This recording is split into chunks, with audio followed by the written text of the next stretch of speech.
Saturday, September 16th, 9 a.m. Mountain Time, 2017. Before I get to the breaking news, I just want to say happy birthday to my mom. Today is her Earth birthday. She would have been 73 years old if she were still with us here on planet Earth.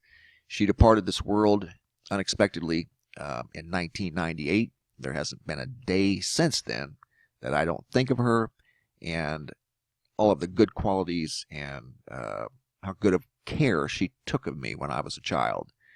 I have even greater appreciation for it today, than I did when I was younger. I loved my mom, and I definitely looked up to her. So I just want to say happy birthday.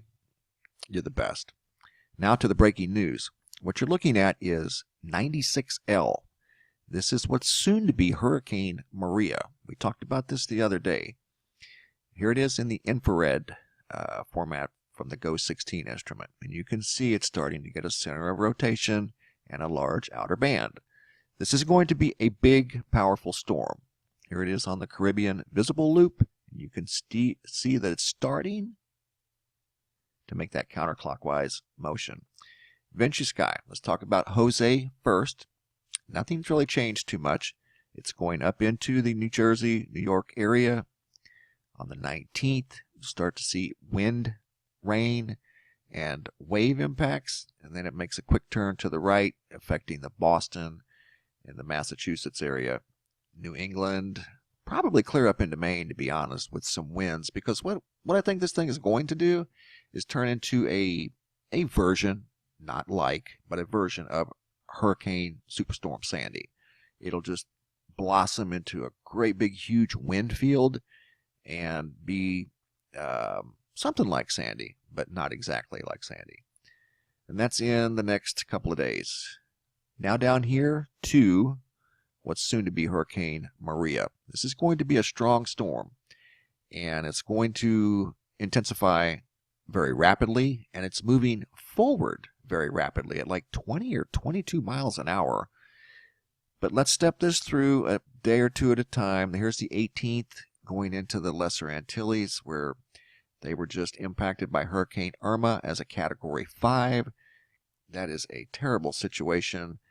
The only thing about it is I went through a situation like that in 2004 with Charlie, Francis, and Jean.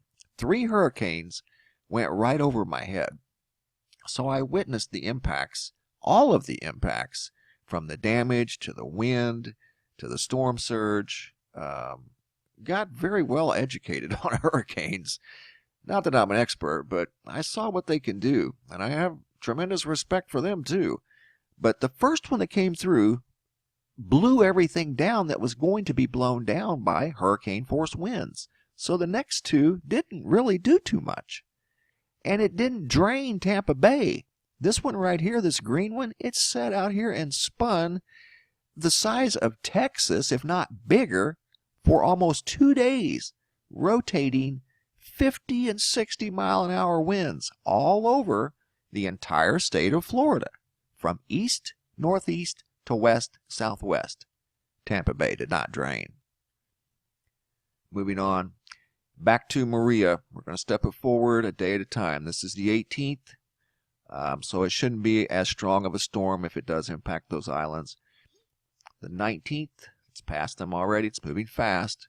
20th, south of Puerto Rico. 21st, already past Puerto Rico. Looks like a direct impact into Santo Domingo on the 21st as a fairly strong storm. 22nd, past, headed towards the southern Bahamas. 23rd, eastern Bahamas, strong storm. 24th, already past the Bahamas. This thing's moving fast. Hurricane Maria. Now it's off the coast of Florida. They will feel the impacts, but right now it's not forecasted to impact Florida. On the 25th, it's supposed to impact right into South Carolina, directly where the August 21st eclipse exited. This is the 25th. That's the 21st. And this storm's name is Hurricane Maria. Here you can see it again here. This is Jose coming up the coast into Boston, New York, New Jersey. You're going to see a lot of wind, a lot of rain, and some waves. And then here comes Maria right there. It's a pretty strong low, 937. And then it too goes up the coast. Let's back it up. But making impact on the 25th. Let me show you some interesting biblical prophecy around this storm, the name of the storm, and the eclipse.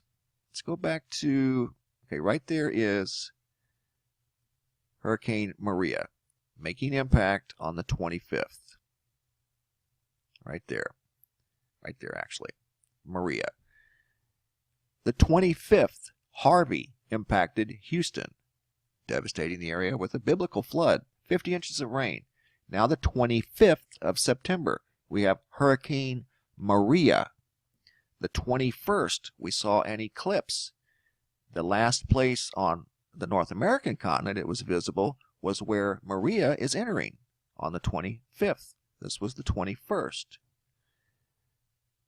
Pastor Mark Blitz made this biblical connection, but not with Maria yet that I know of. He made this connection 21-25 with the eclipse on the 21st, the 25th with Hurricane Harvey. Well, we can now add the 21st, the eclipse, the 25th, Harvey, the 25th, Hurricane Maria, and Hurricane Maria, the name in biblical text, the name, for some reason, the biblical name Maria was turned into Mary in the English-speaking world. The most famous Maria, of course, is the mother of Jesus. So now you can add a new and another biblical reference to Luke 21:25. 21 being the eclipse, 25 Hurricane Harvey, now 25 Hurricane Maria, and the verse reads, "There will be signs in the sun and the moon and the stars, and on the earth dismay among the nations, bewildered by the roaring of the sea and the surging of the waves." And that's Hurricane Maria. Biblically, that is a reference to the mother of Jesus. So there's another prophecy alert. Luke 21:25, 25 again with the name Maria, the mother of Jesus. But be safe out there, guys. If you're in the path of this storm, it does look like it's going to make impact on the eastern coast of the United States as a strong Category 3, could be 4. Time will tell. And again, this is subject to change, but right now, this is what the models are showing us. Thanks for watching, and be safe out there.